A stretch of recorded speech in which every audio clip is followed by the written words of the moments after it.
సూర్యనారాయణం. జై ఆదిత్య దేవాయ నమః. సూర్యభగవానుడు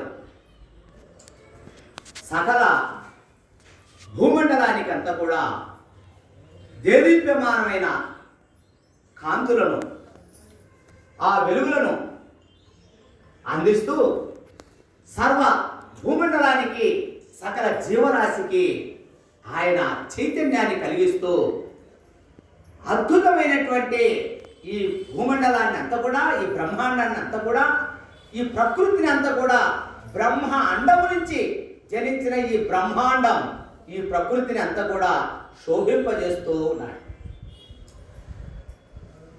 కర్ణుడు మహాభారతంలో ఆయన మహనీయమైనటువంటి శక్తివంతుడు. కర్ణుడు లేనిదే భారతం లేదు అన్నంత గొప్ప పేరు తెచ్చుకున్నటువంటి మహానుభావుడు. సూర్య భగవానుడి పుత్రుడైన కుంతీదేవి ఆ సూర్య భగవానుడిని స్తుతించి ఈ కర్ణుడిని ఆ రకంగా పొందినట్టు అని చెప్పి మనకు భారతంలో కథలు చెప్తూ ఉన్నాయి. అది మనం విశ్వసిస్తూ ఉన్నాం. కర్ణుడు ప్రతిదినం సూర్య భగవాను ఉపాసించి స్తుతించి ధ్యానించి నిత్య కృత్యాలకు ఆయన సంసిద్ధుడవుతూ పట్టుకున్న పనల్లా విజయం సాధిస్తూ అద్భుతంగా ఆయన ఘనకీర్తిని పొందాడు. అట్టి సూర్య నమస్కారంతో మనం ఇవాళ ఈ యొక్క ధార్మిక ప్రవచన కార్యక్రమాన్ని మొదలుపెట్టుకున్నాం. మరి తిరుమల తిరుపతి దేవస్థానం ధర్మ ప్రచార పరిషత్, హిందూ ధర్మ ప్రచార పరిషత్ చాలా గొప్పది.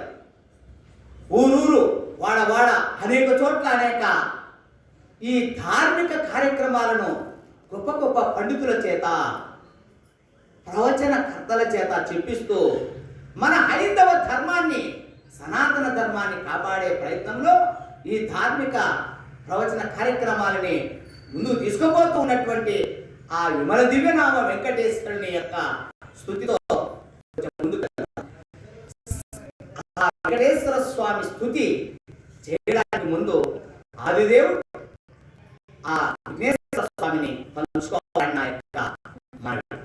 శ్రీ వినాయక గజముఖ, శ్రీ వినాయక గజముఖ, చిద్విలాస పార్వతీ శంకరాత్మజ, పాపహారే రైతు బాంధవ, శ్రీ విఘ్నరాజ, మమ్ము అమిత దయ చూపి కాపాడుమయ్య దేవదేవ. శ్రీ విఘ్నరాజ, సర్వ విఘ్నములను పారద్రోలి మమ్ము నిరంతరం కాపాడే దేవదేవుడు నీవు. గజముఖ రామదేవుడు, మనం ఏది కోరినా మన చిత్తమునందు ఏది మనం ఇచ్చ కోరిక కలిగి ఉన్నామో అది స్వామివారికి త్రికరణ శుద్ధితో ఆ స్వామివారిని స్తుతి ద్వారా మనం ఎప్పుడైతే ఆయన్ని మనం ప్రార్థిస్తామో తప్పకుండా మన యొక్క మనోవాంఛను సిద్ధింపజేసేటువంటి వాడు కనుక చిద్విలాసుడు.